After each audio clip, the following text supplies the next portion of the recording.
I am really delighted that Suzanne, she and I met, what, 7, 8 years ago, something like that. Our respective spouses had just passed away within the year or so before that, and she was looking around for something new to do, and other than have tea on the patio at the Country Club Virginia, and so invited her to IONS. And she was in the process at that time of working on a book about George Wythe, and lo and behold, she came. The first meeting she came to was one that was our speaker was a woman who had just relocated to Virginia from California, and had written a book called Conversations with Jerry and Other People I Thought Were Dead, and this was something that Suzanne took to heart. And there was a medium named Jana Anna that had been the source of the materials in that book, and lives out in Indiana. And Suzanne thought, well, I'm going to contact that lady and see if I can get some information about my subject of my book, George Wythe. And so she did that, and didn't come out of the closet with respect to that information within the context of that first book. But has made a giant leap forward in the context of the book that we now have from her, The Metaphysical Thomas Jefferson, which has gotten her notices and appearances on things like Coast to Coast AM, which she now comes to us from as a national celebrity from having been on that with George Norrie and so forth, and so.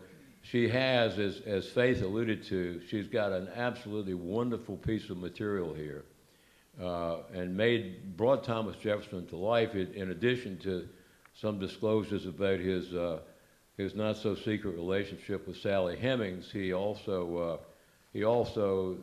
does speak wisdom at a level that he probably could only have dreamed about when he was a physical incarnate being, even as the author of the Declaration of Independence.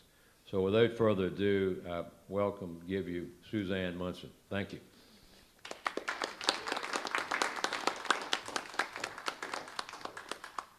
Well, Faith, that was just a lovely, lovely introduction. Thank you so much. Well, I'll have to say that I would not be giving this talk to just anybody.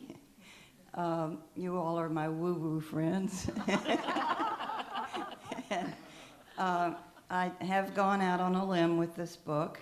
As a matter of fact, an acquaintance of mine who's very smart but very much in the material world said, oh, I wish you wouldn't have put your name on that book, because it really, I think it hurts your credibility. So anyway, I'm very glad that this group is gathered here today, and you're not afraid of the paranormal. You're not afraid of ventures into the non-material spiritual world. And I feel very much at home here, and thank you for coming. And thank you for all you Zoom people who Zoomed in, and I hope you can hear as well. So we start with a slide. And this is the way I start the book. All should be laid open to you without reserve, for there is not a truth existing which I fear, or would wish unknown to the whole world. Well, one day I was reading some spiritual literature, and I came across this almost exact quotation, and it's from Jesus Christ and the Gospels. So Jefferson was a spiritual person, not a religious person. So next slide.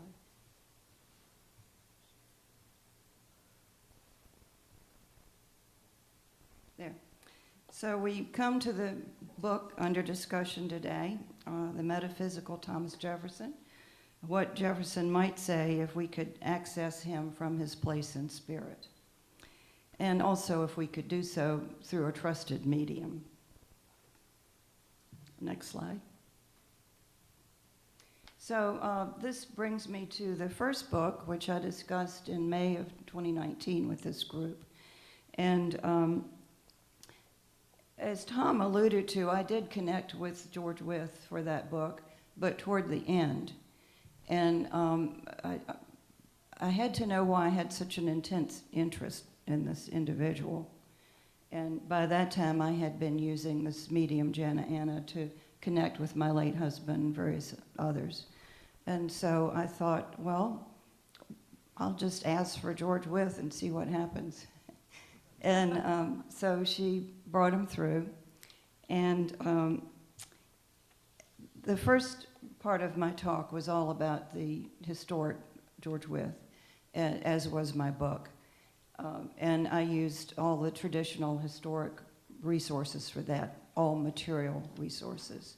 I did get some spiritual advice from him, but I was very careful about what I included in the book. But that's just part of my personal story that I shared with you. So I wondered, why do I have this intense interest in this individual? He was a wonderful individual, and he was greatly respected in his age, but largely forgotten in the 21st century.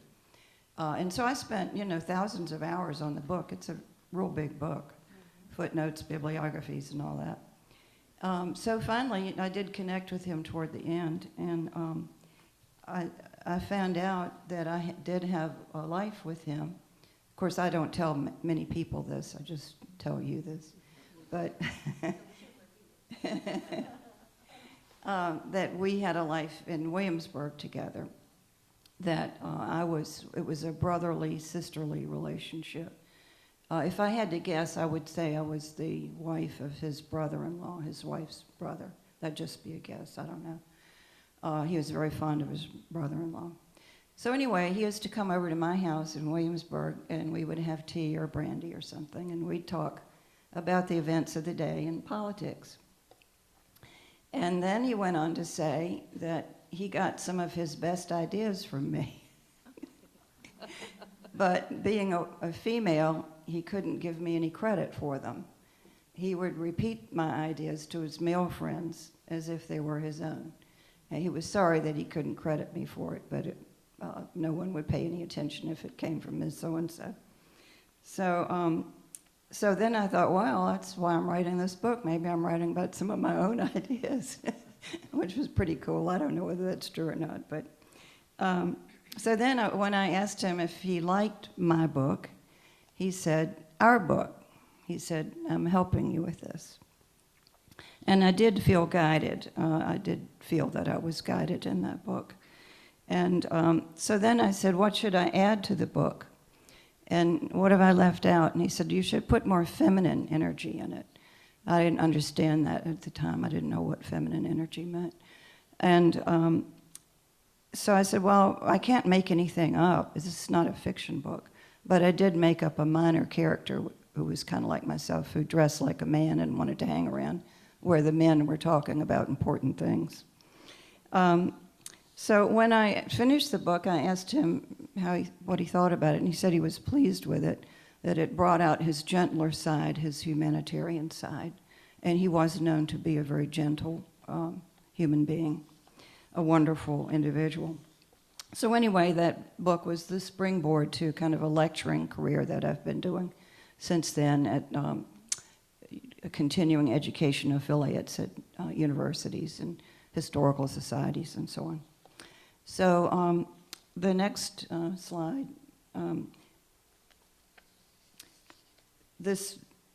he had quite a resume there. I won't go into all that, but any of you who've read the book will know that he was certainly an individual who needed to be revived in the 21st century.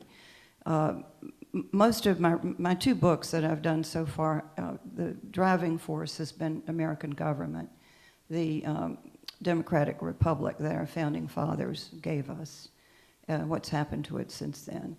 And so George Wythe was my springboard for that, for the servant leader, for the need for ethical leaders. So this brings me to the topic today.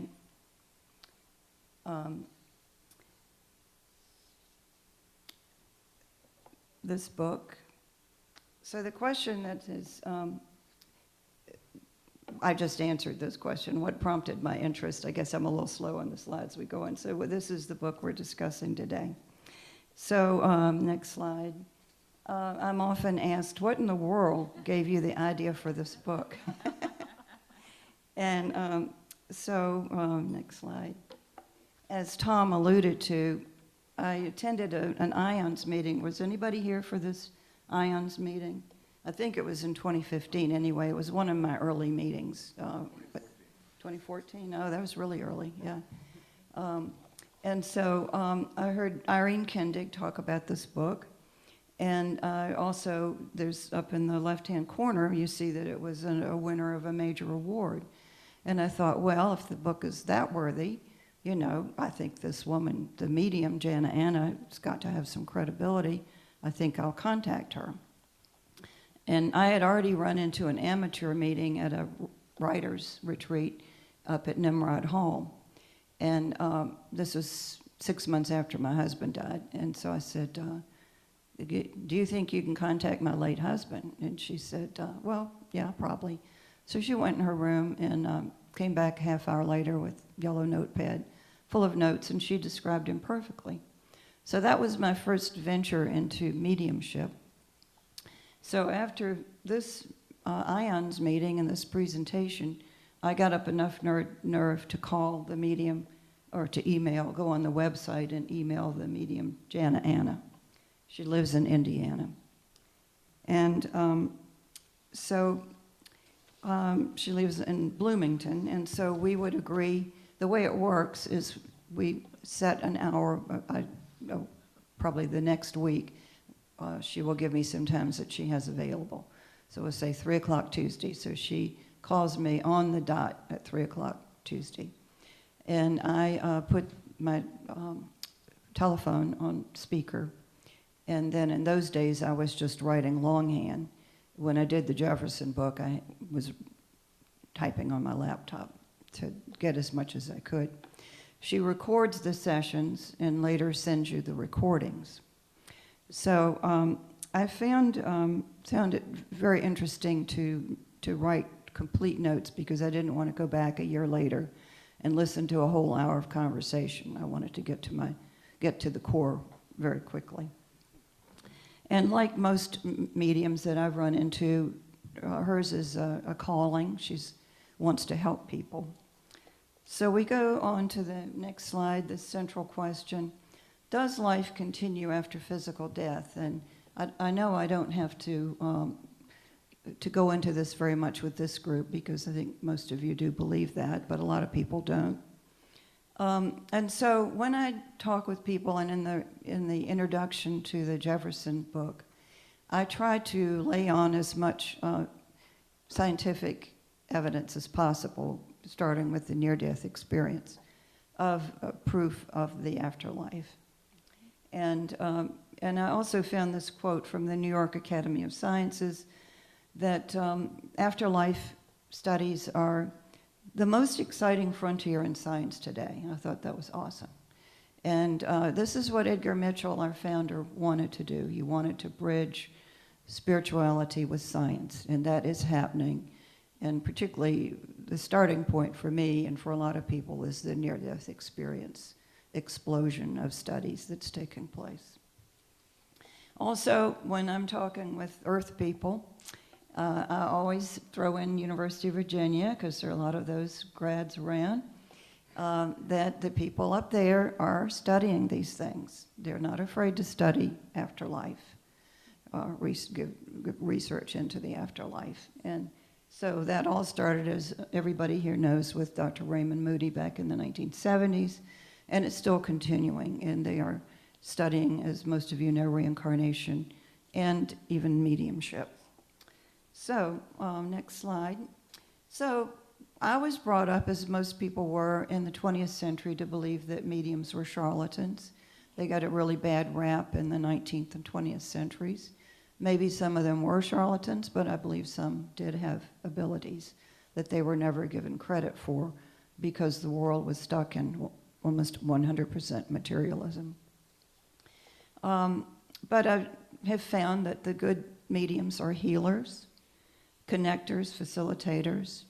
There's a lot of unfinished business when many people die. And so when you contact a loved one through a medium, this is a way to heal a lot of relationships. And so the good mediums are in it for that reason, to help people. So again, I throw UVA in for extra credibility whenever I'm talking about this. They are studying now mediumship up there. They don't talk about it very much. And also, when there was an article about their reincarnation studies in the UVA journal, there was, for alumni, there was a nasty little note about, is this where our taxpayer dollars are going? And so they had to make it clear that this particular division was funded privately, not by taxpayers. So, next slide. The question is, if we can connect with regular people, why not somebody famous? So I did connect, I believe, with George Wythe, but I also asked, well, before that, I asked Jana, the medium, I said, have you ever connected with historic figures? And she said she had, and she had helped some writers from time to time. And I didn't get any more information about that. I didn't know who had been accessed or who the writers were. So next slide. A couple of years ago, I continued to have personal readings with the medium after I had completed the George Wythe book. I had lost a dear friend and my mother, father, late husband. There were a bunch of people I wanted to talk to. And so before I did the Jefferson book, I had a couple of readings where the same thing came through in each reading. And so before she gives me a reading, the medium, Jana, gives me what's coming to her from my people on the other side, my guides, whoever else is looking over me or giving me advice. And so she said, what's coming through, this is the first thing I see about you today. Now, sometimes she sees me as working too hard. And my father says, you got to have more fun, you know. But this particular reading was, we are seeing you very clearly as a scribe. We are seeing you as a metaphysical historian. And again, I take really good, careful notes. I write as fast as I can, so I wrote that down. And then I sort of forgot about it because we were going on to other things. And so a couple of months later, this was during COVID, I looked at my notes and I said, what does that really mean? That's got to mean something. I'm being seen as a scribe. I'm being seen as writing important things down from the past for the present. Metaphysical historian, I really like that term, but really what does it mean? So again, going back to the question, if I can access regular people, why not somebody famous? So I thought, well, I think I'll talk to Thomas Jefferson. So I asked the medium, again, if she had channeled historic figures. She said she had. And so I made an appointment with her, but I did not give her any advanced forewarning, any advanced knowledge of who I was going to ask for. And so we started out cold. She said, what do you want to do today? And I said, I want to talk to Thomas Jefferson. And so she didn't miss a beat. And actually, I had accessed Jefferson once before for the Wythe book because he was, Wythe was Jefferson's mentor, and I wanted a paragraph or two from him. And the first thing out of Jefferson's mouth at the time was, well, I've been waiting for this. Like he was waiting in the wings. He knew I wanted to hear from him. And I think that was true of these other sessions that I had with Jefferson. What I understand from what I've read, I have no knowledge of any of this myself. I don't have any gifts, is that there's some kind of like green light if you're thinking about somebody on the other side. They know that you are, and they sort of come closer and they respond to you. I don't know how it works, but that's what I've been told. So Jefferson was standing by. He knew that I wanted to talk to him, apparently. So anyway, I accepted her word that she had brought Jefferson through. And I never heard Jefferson. I only heard the medium. And I was very surprised with what the cadence that came through. I expected an 18th century formal cadence to the words. But what came through was very modern terminology, used terms like ego. When I asked him about UVA and student athletics, he said cash cow, which I thought was a modern term and very appropriate. And so I had to explain that in the book, because if you just get the book and you just thumb through it and you see this modern dialogue that's going on, you might think I wrote it, and we'll get to those questions about whether I wrote it or not.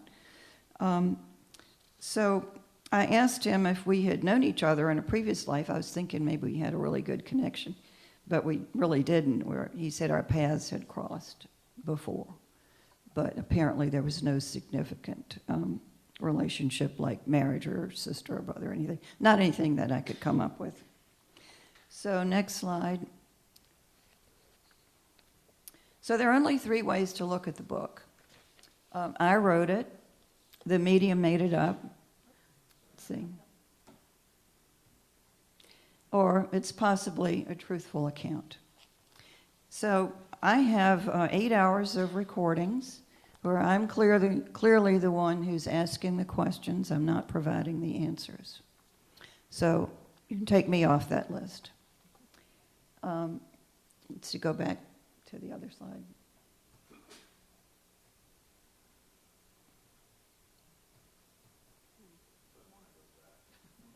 Okay, so the second choice is the medium made it all up. Okay, the medium, Jana Anna, majored in elementary education. She hated history as a subject, and she knew very little about Thomas Jefferson's personal life. She didn't know who Sally Hemings was, for example, and she didn't know much about some of the other founding fathers that we brought out. And so if she made all this up, she's a genius.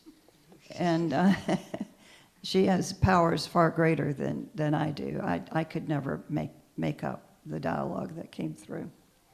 So the third conclusion is that we may be hearing from a spirit who is presenting himself as Thomas Jefferson. So then we go to this slide. Is this a work of fiction? You decide. And so that's in the beginning of the book. You don't have to believe that in mediumship to read this book and to find value in it. The book has value no matter who wrote the words. About American government, foreign policy, the media, the use of the military, higher education, religion, all of these subjects are covered in the book, and it's worth reading. So, next slide. The premise of the book is, if you could talk with Thomas Jefferson, what questions would you ask? So I thought it would be fun to ask some bona fide Jefferson scholars the question. And of course, I never told them what I was doing, really. I said I had taught at Chautauqua. I tried to beef up my teaching credentials, and that this was going to be a class project in the future. If you could talk with Thomas Jefferson, what questions would you ask? So I went on Amazon and I looked up the authors of the 8 living authors of 8 popular books about Thomas Jefferson. And somehow I found their emails and we connected. And 8 nice men, all men, got back to me, thinking it was a class project. And they gave me some good questions and I added some of my own. That's how it got started. And so next slide. I had 8 one-hour sessions with this entity. They were 2 weeks apart so that I could go back and listen to the recordings and fill in anything that I couldn't type during the sessions. And the interviews, it's very important to know when the interviews took place. Between March and August of 2020, and I think everybody in this room will remember a few of the things that were going on nationally during that time. By phone, recorded. So, next slide. what do you think Mr. Jefferson would say about any of these things? So we're going to take just a couple of minutes, and Jim is going to hand out a questionnaire, and if anybody needs a pen or pencil, just take one or two questions or one or two topics and write down what you think Mr. Jefferson would say about these issues today. And then we'll get into what he says. I'm sorry, repeat the question. He would say that convicted felons should not be members of Congress. He does believe that a lot of people in Congress are behaving feloniously, if that's a word, behaving badly, and probably deserve to be in jail. So Carol said that, reminded us that Jefferson had written what is known as the Jefferson Bible. I think it's called The Life and Morals of Jesus of Nazareth, or something like that. And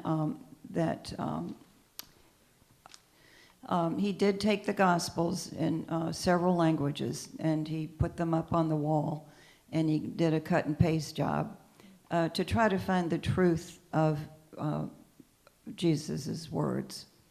And he would ask us to do the same, actually, to be critical thinkers and not just to swallow the party line, either in religion or in politics, very much so. When he wrote, "All men are created equal," was he thinking all human beings, or was it limited to the white race? Yeah, that's a really good question, and that's covered in the book. So the question is, when he wrote "All men are created equal," was he thinking about all of humanity, or white males?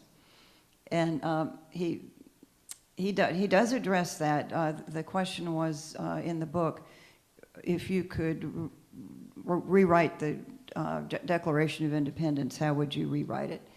And he said that there'd been a lot of quibbling about words in the Declaration, all men.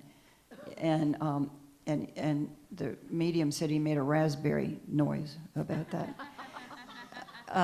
That he thought that was just quibbling about minor issues, that he thought it was a very good document. But also, throughout his, what he shared with me, he did share that he was a product of his environment, and it was dominated by white males. And that was the place from which he came. So, was Jefferson and the other radicals of his time in the colonies interested in separating from England so as to preserve slavery? No, not Jefferson, no. The question is, was preserving slavery a big reason for separating from England? That was because already previously in England, slavery had been made illegal. Right. And to continue to be loyal to England would have done away with slavery in the colonies as well. Yes. In his youth, Jefferson was very much opposed to slavery. He was an abolitionist in his youth. And he always thought it was a horrible blight on humanity. It's just that for financial reasons and other reasons, he never freed his slaves. But he was always opposed to the practice. But, and so there, in the book, someone had said, there were two revolutions. There was the war, the American Revolution, and then there was a revolution of ideas that happened after that. Jefferson said something very surprising in the book. He said, when we broke away from England, it was just a transfer of taxing power. We went from one boss to another, from the king to Congress. It was just a transfer of taxing power.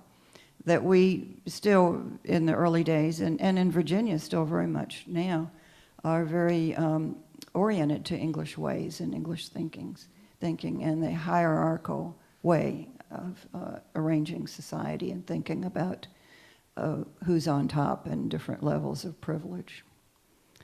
So, yeah, but he wanted to be free from England for reasons of personal freedom, individual liberties. That those were the things that drove him primarily.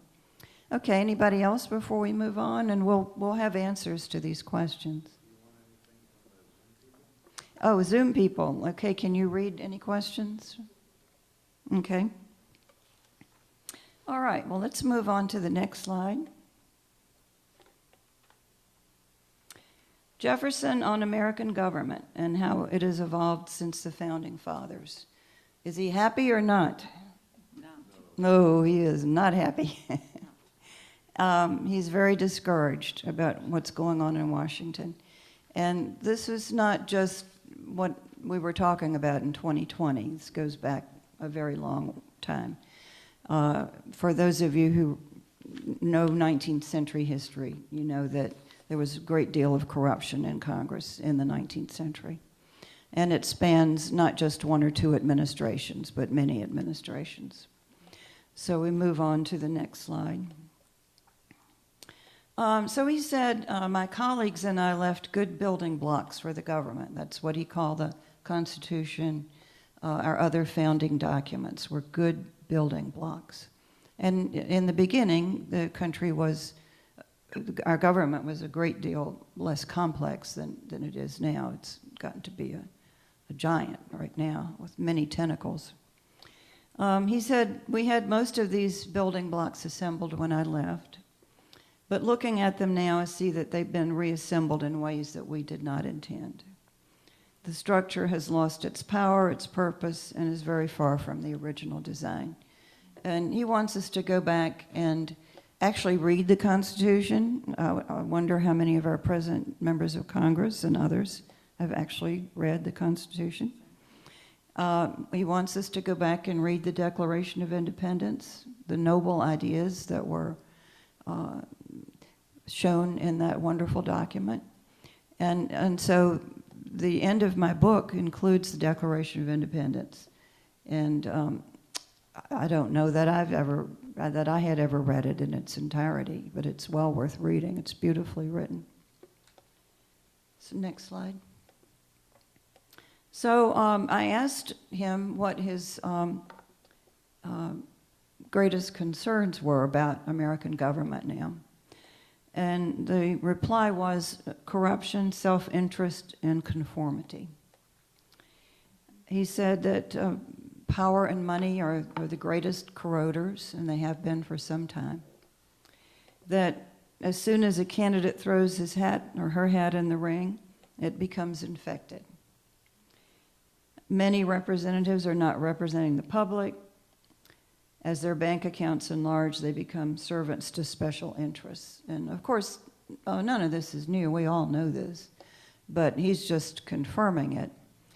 He says that he does try to talk to the new people who come into Congress before they become corrupted. But it's very, very easy to have your values eroded when you have access to so much money, so much campaign money. He's very concerned about all the money that's involved in running campaigns, and feels like we should get rid of that, and the people running for office should go back to shaking hands and greeting people. And he said all of these slick ads that you get, they're just all touting the party line and not the truth. And so he's very concerned about all that.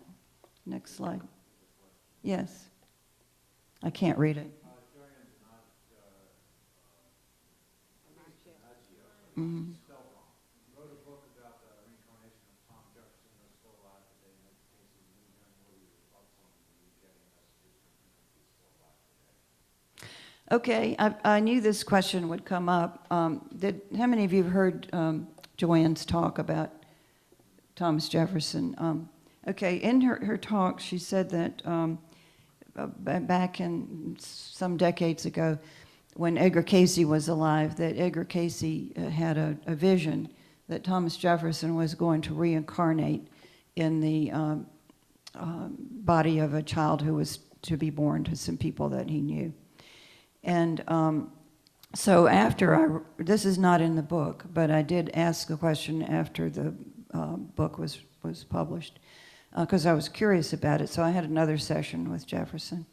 And so he said that, yes, that was true, that he and Edgar Casey and some others did have good plans for this young man.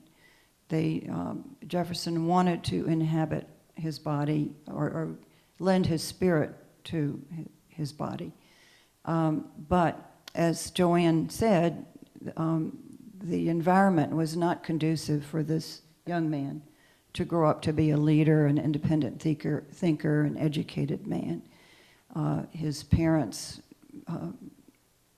gave him very poor upbringing. And so he just could never rise to that occasion. And so Jefferson said he withdrew his energy from that being. What we have to remember, what I'm learning, I don't know any of this myself, but what I'm learning is our souls are far greater than our bodies, than what's contained in this one body. I know, Tom, you'll attest to that. Tom's soul is way big. But if we were to look at all of our souls here gathered today, we would be amazed at how great, how large our souls are. So it's possible for somebody like Jefferson to lend part of his energy to somebody in human form, but not necessarily in his entire energy, that he's reincarnating his whole self into physical form at one time. That he's always connected to a greater being, greater forces. But yes, that there was some validity that they had high hopes for that young man. But the environment made it impossible. But yeah, that's a good question. And it's a complex question. So I think Jefferson would agree with all these comics. Members of Congress should wear sponsor jackets like the NASCAR drivers so we can see who owns them. He's very concerned about corporate ownership of people in Washington.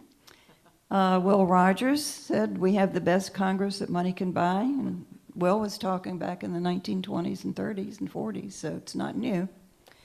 And then someone else said, "Every now and then an innocent man is sent to Washington." And Jefferson does talk about that. He does say that some of the new people coming in do have good intentions, and he tries to whisper in their ears and remind them of their oaths of office. And he said, the Spirit walks the halls, these halls that once were sacred in Congress. He's there. And that's one thing that I have to tell people in the book who read the book. He's very much aware, he's very current with current events. And I used to have this fantasy, I honestly did have this fantasy. I've always been fascinated by Jefferson, but I had this fantasy that I would dig him up from his grave, but he'd be, nicely dressed and everything, and put him in my car, and I would ride him around University of Virginia. And I would show him, now look here, now look at the women here. Look at the people of color. Look at all these Asians. Isn't this really cool? Look what's happened to your school. But the fact is, he's very much aware of everything that's happened since his death. And he does walk the halls of Congress, and he does hang around the University of Virginia. And I don't think we have time to go into this today, but I did ask him about UVA and whether it's living up to his ideals. He said some on the faculty and the administration do remember his ideals and try to live up to them, but others have gotten away from it. And we'll get to this in a minute. So next slide. He said America needs a revolution, not a bloody revolution. He always believed in revolutions every now and then.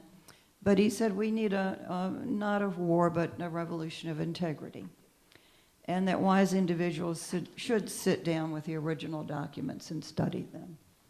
But first, you must form circles of integrity to get anything good done.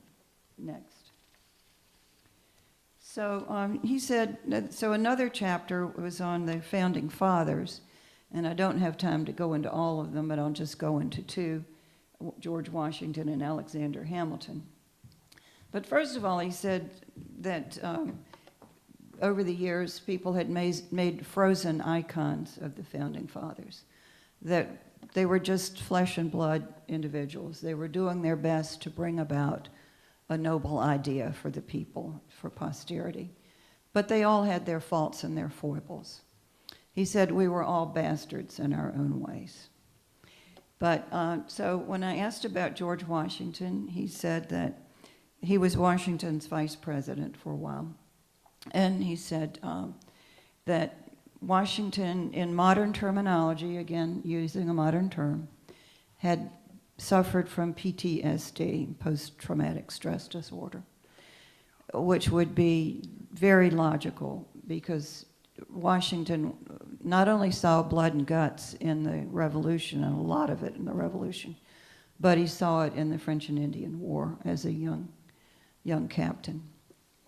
And so he said that Jefferson's mind, that Washington's mind was not always present. Sometimes he had his foot in another place, but that he could always go to him for advice about matters of war and diplomacy, that he would listen to that. But that he did have his problems, his physical problems, and this post-traumatic stress disorder, which I thought was pretty interesting, but logical. And about Alexander Hamilton, how many have seen Hamilton play? Okay, so anyway, he was aware of the play, but he hadn't seen it apparently, or he wouldn't have said what he said. So he said, who would have thought that Alexander Hamilton would become a song and dance man? Which I thought was kind of cute. And he said he thought Hamilton was a little embarrassed about that. And he said, I hope nobody turns me into a song and dance man. And I said, well, by the way, you are in the play singing and dancing, so maybe you should see it. And then when he got into their differences in policy, Hamilton was a strong federalist, a strong proponent of central government, strong central government. Jefferson was on the extreme side of states' rights side. And he said that Jefferson was a proponent of states' rights because he wanted to divide up power. He didn't want all of the power to be in one central place. That was very dangerous. And his idea was to diffuse the power among the states. At the time, there were only 13. He said, but all that's changed now. The states now have been so infused by the central government that the tentacles of the central government are everywhere in all the states.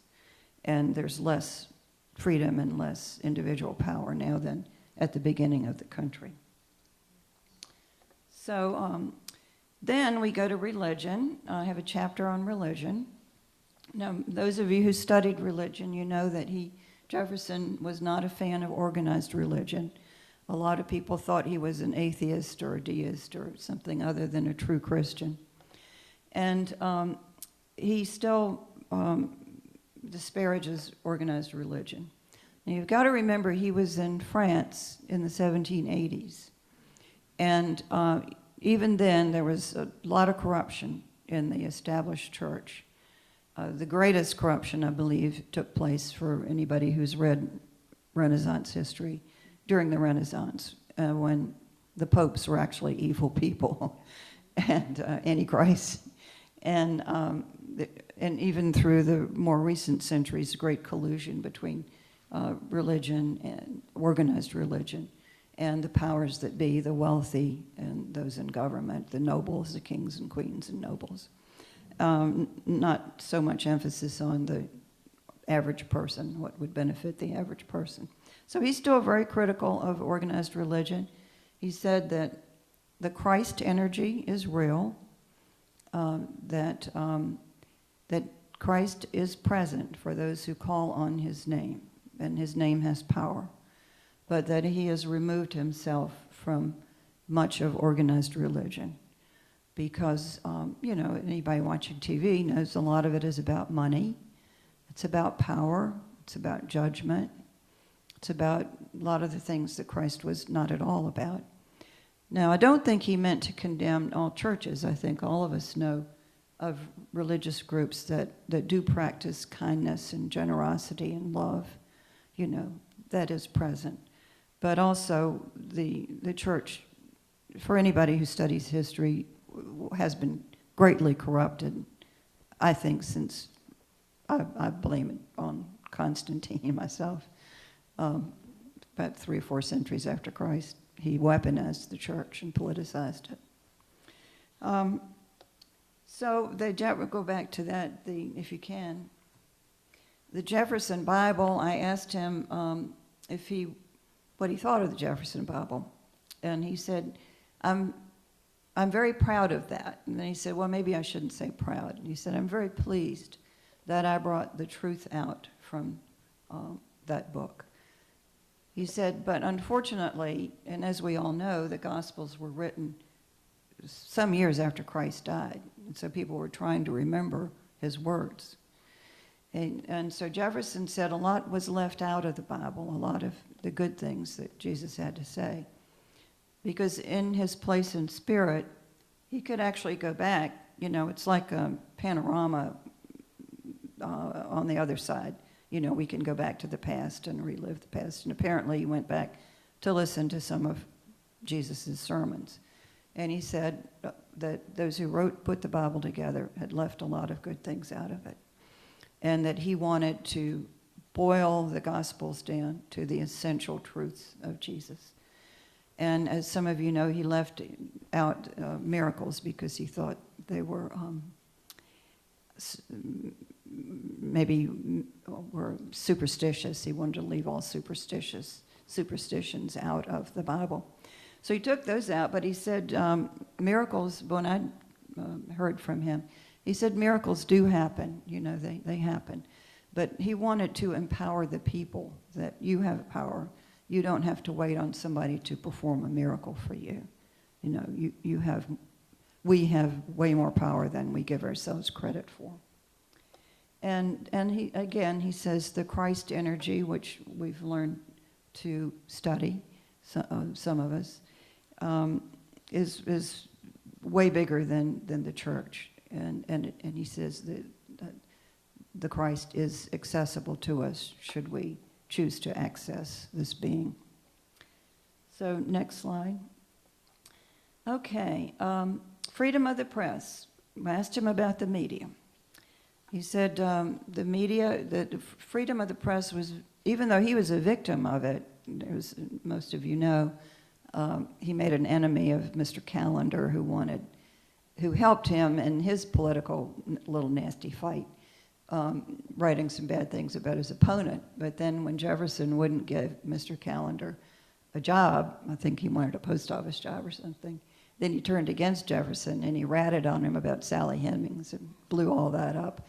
You know, that Jefferson had a slave mistress and everybody on the Hill on Monticello knew about it. But anyway, so that was freedom of the press. It came back to bite Jefferson. But nevertheless, yes. One thing that should be noted is that Jefferson also used the press in his own day as a weapon against others in the same way it was used against him. That's true. Jefferson used the press as a weapon against others, and it was also used against him. Yeah. But he still believed very much in freedom of the press, even that, you know, even though he'd been criticized roundly in the press. And he said that that was a fundamental right that we wanted. Well, look what happened to that athlete from China who disappeared because she criticized a man. That's a recent example. He did not want things like that to happen in this country. So he said gradually the media have been bought out. We all know that. Our newspapers are collapsing and being bought out by financial groups with not that much interest, I think, in giving the public fair and balanced news, objective news. Special interests are trying to control the narrative. The liberals want their share of the media. The conservatives want their share of the media. Is there a question back there? So it sounds like what you're saying is the news is fake. It's biased. A lot of it's biased. Yeah.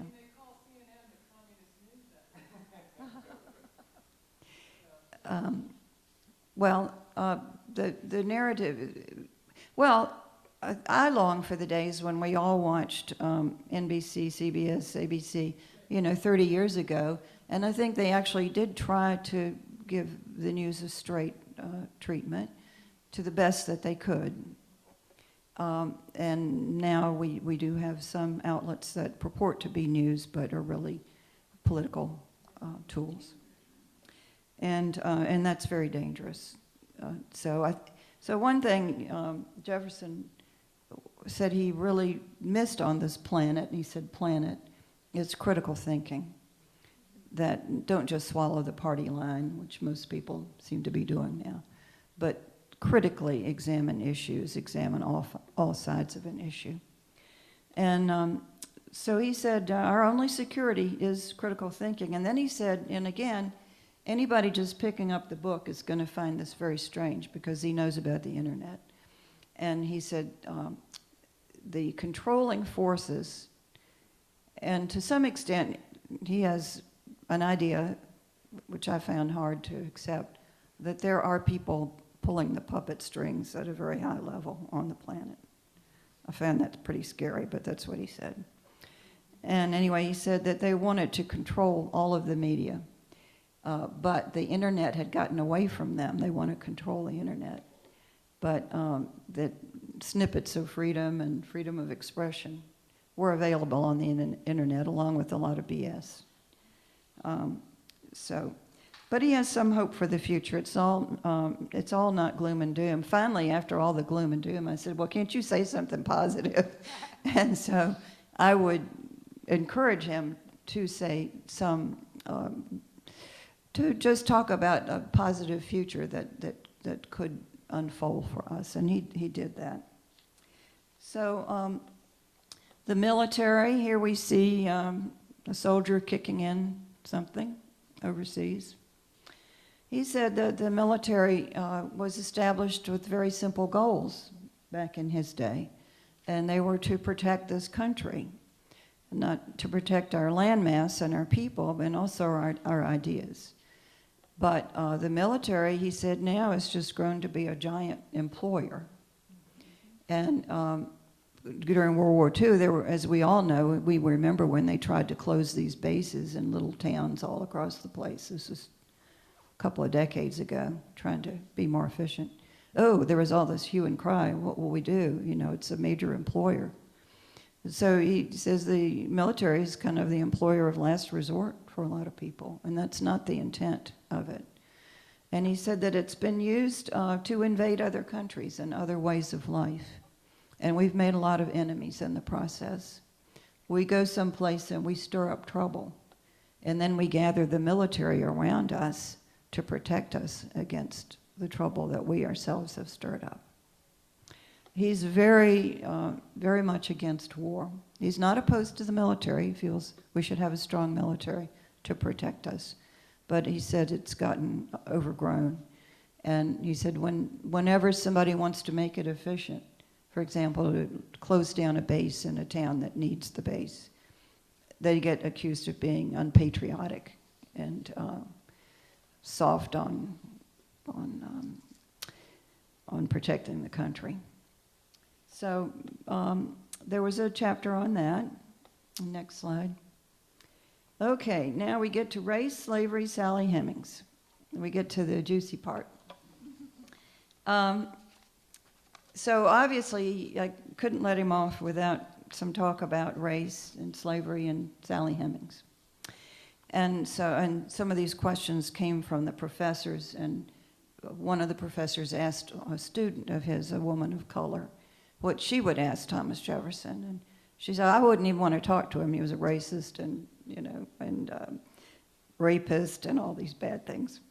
And so for all the wonderful things that Jefferson did in his lifetime, right now he's being examined primarily as a slaveholder. And he was always on the defensive about that, having written the Declaration of Independence. He was always on the defensive. How could you write that and still have slaves? And there were a lot of reasons, mostly financial, why he didn't free his slaves, and I go into that in my 2 books. But he never supported the institution. He hated the institution. He just couldn't find a way out for himself. And he also justified it by saying that he was a kind master. He said he was kinder than most of the other masters. And he also said that he was a product of his environment, that he grew up thinking that these people were inferior. And that was ingrained in the entire society. George Wythe was an exception, and I think that's because of his Quaker background. But everybody else who grew up in the Anglican Church or any other church had this view, hierarchical view about color, and also about women. And this is another surprising thing about what came through Jefferson. Not only does he talk about the disenfranchisement of people of color, but of females. I thought that was interesting. And and particularly when we get to the University of Virginia, when females and people of color start going in there, he talks about his response to that, which we'll get to. But so we talked about slavery. He hated it, slavery, but he was a product of his environment. He wasn't making excuses for himself, but he said, if I were born today, I'd have a totally different psyche. I'd have a totally different way of looking at things. But I was born then. I did the best I could.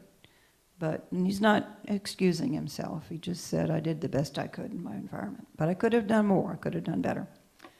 So then something very strange happened. So I asked him if he had, about Sally Hemings. Did you have a relationship with her? Did you father any children with her? He was very cagey about that. He did not want to talk about it. And he said, well, I really don't want to go there right now. Basically, I'm paraphrasing. He said, that was that lifetime, and I have gone through that lifetime ad nauseum, and I don't care to really revisit it. And he said, I see Sally in our present form and spirit. I have always admired her. I've always had respect for her. And we interact as people do in spirit now. So I said, did you father any children with her? I couldn't let him off with that. And so he said, well, she was very attractive and it was easy to seed her. So, okay. So then the medium says, there's this female voice that's coming in. And again, it's the green light. You know, if we're talking about somebody in spirit, somehow they know. Anyway, so Sally got the green light. So and then the medium didn't know about Sally. She didn't know who Sally was. So she said, there's this female voice that's wanting to come in. Said, could this be a slave woman? And I said, yeah, probably, because we're talking about Sally Hemings. So then Sally comes in. And so she says, I was very disturbed by your two-faced way of treating me. You would tell me privately, you know, that you cared for me, that you respected me. But then publicly, you would never acknowledge me. And I was very upset by your two-faced way of behaving. And so then he kind of waffles about things. And so then at the end, then he said he always had respect for her, and that he was sorry that he couldn't show that respect publicly, but that he was trying to achieve really big things in America. And that would damage his credibility with his peers if his personal life came out. And if he were to say, oh, I'm having a great relationship with this slave woman, and she's really smart. But he could not be totally honest at all about that relationship. And so Sally said, yes, that she had had at least one child that was sired by him, that the child had his nose, his features. And there was a child who resembled Jefferson very much. He was practically white. He had red hair and looked just like him, who was sent away because it was an embarrassment for him to be seen on the hill there at Monticello. So that was that conversation. So it ended on a good note, though. Sally, again, from her place in spirit, this was only one life that Sally lived. She said, in that life, she said, by living that life, I made a difference, and I have no regrets from my time in the flesh now. And so she has made a difference in the 21st century. If you go to Monticello, you will see that her story is being told. The story of the slaves is being told as never before at Monticello. So she has made a difference, but it took a long time. And wasn't Sally Martha Jefferson's half-sister? Yes, the statement was Sally was Thomas Jefferson's wife's half-sister. They had the same father, and she was 3/4 white. She had long straight hair down to her waist, was very beautiful. Her grandfather had been a white ship captain. So it must have been very uncomfortable on the mountain there at Monticello to have, the two half-sisters there, one a slave and one the wife of Jefferson. One thing I do want to make perfectly clear, though, and I got really mad at Katie Couric one time for implying that Jefferson, like Bill Clinton and some of the others, had cheated on his wife with Sally Hemings. That was not true. His wife died young, and Jefferson was only 39 when she died. And on her deathbed, she made him promise solemnly that he would never remarry because she had been brought up by stepmothers, and she did not want her children to be raised by stepmothers. He promised. He fell in love sometimes after that in France and so on, but he never remarried. And so he began the relationship with Sally. Sally was just a child when Martha Jefferson died, and later on he began a relationship with her. His mother, okay. So one of the questions from the historians was, who had the greatest influence on you? Well, I expected that he would say George Wythe, because that was why I wrote the book. But he said, other than my mother. I thought that was strange, because I had been told, I had read, the assumption had been made that he wasn't very close with his mother because he never wrote anything about her, only just a passing note after she died. So he said, my mother had her troubles.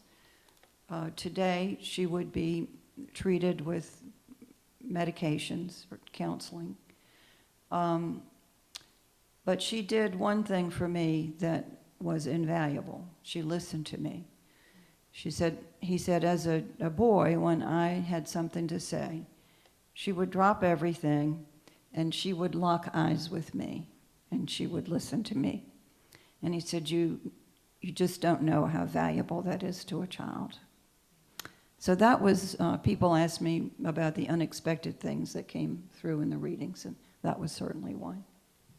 Okay, next.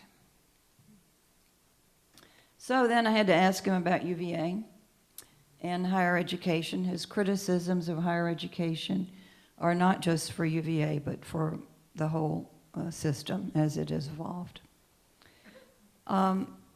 He said that some at UVA still adhere to his principles, but it's getting so big and so cumbersome.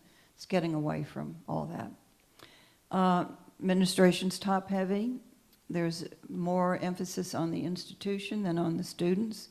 Students sometimes are at the low end of the totem pole. It's overpriced. And he's very concerned about outside funding from corporations and from the government. He says this creates compromises. Like, you scratch my back, I'll scratch your back, I'll allow this, and it's like a creeping dependency that's come in. This great need for money. Money. This is causing a lot of compromises. And he wished there wasn't this dependence on outside funding. So I asked him about student athletics. He said, first thing out of his mouth was cash cows. And that in his day, there were student athletes, and they were pursuing their abilities. But today, it's all about star status. It has very little to do with educating the athletes. It's all about their path to riches and fame. And so not a fan of a lot of the things that are going on. Next slide. So I asked him, so finally I put him on the spot. I said, well, okay, we've had all this criticism. What would you do, if you were to come into life in this century? So what would you do as president, as a member of Congress? So he said, I would not come in as president. He said, you have to have people who will follow you first. And there are not enough people who would follow me, who would want to make the reforms that I want to make. You have to have a critical mass. So he said, I would come in first as a member of Congress. And then I would gather around me a few people who I felt had great integrity. And then we would try to enlarge that circle and have more and more people of integrity who wanted to do the reforms that I would like to see happen. And then from that group of stellar individuals, one would emerge as a presidential candidate. He said, I might run, somebody else might run. But first you have to have enough support for the changes that you would want to make. And he said right now that would be impossible the way things are today. So next slide. So he said, what should we do? I see, you must build circles of integrity. You must start with a good congressperson, a good senator, make the best choice you can. Hope that person has integrity, and hope that person will connect with others in Congress and not get bought out by the special interests, want to serve the people. So, next slide. So what would our founding fathers say today about what would Jefferson and Washington and Madison and all those guys say about what is going on today? I think they would tell us to pay more attention, to get more involved, to guard the ethical foundations of good government. Unfortunately, since the generation of the founding fathers, politics has had a pretty bumpy road. In the early 19th century, this was early on, John Adams said, "One useless man is a disgrace, 2 are called a law firm, and 3 or more become a Congress." So even then, partisan politics had reared its ugly head. Later in that century, Mark Twain said, "Suppose you were an idiot, and suppose you were a member of Congress, but I repeat myself." And he also said, "Politicians and diapers must be changed often, and for the same reason." And then in the 20th century, Will Rogers said America had the best Congress money can buy. So it's been going on a long time. But it doesn't really have to be this way. We ourselves are allowing this to happen. And many people I know are so disenchanted with politics, they're turning off the news. I've had to limit my news intake because it's been so toxic. But I do try to stay informed. When we do try to turn on the news, we're finding that a lot of it is slanted.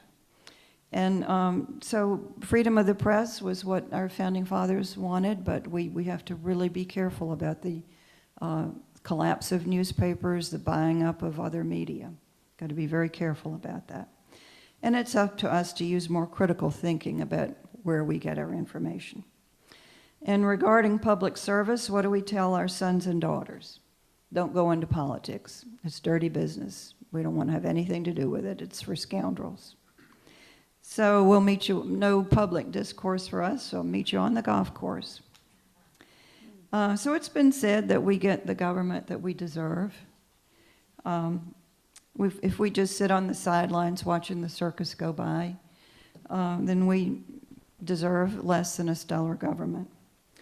So Jefferson and others fought the establishment to extend voting rights to more people, to the average person.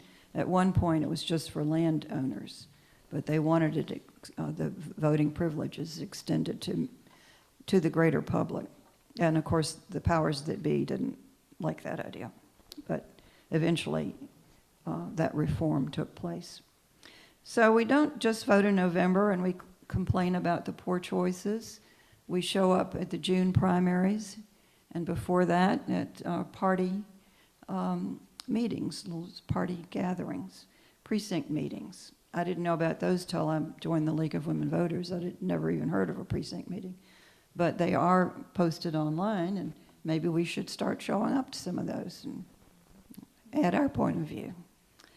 So how many of us have written a check to support a political candidate, attended a precinct meeting? How many of us know the names of our local delegate or senator in the State House? How many of us have contacted our lawmakers about an important issue? So Woody Allen famously said that 80% of life is just showing up, and that's absolutely true of our political system. Tip O'Neill said all politics is local, it all starts here. So in conclusion, President John Adams wrote one of his sons this observation: public business must always be done by somebody. It will be done by somebody or another. If wise men decline it, others will not. If honest men refuse it, others will not. This was right at the beginning of our country. So our founding fathers would want us to step up to the plate and be counted. And lastly, Thomas Jefferson would say, democracy is not a spectator sport. So thank you, and if there are any questions, I'll be glad to entertain those.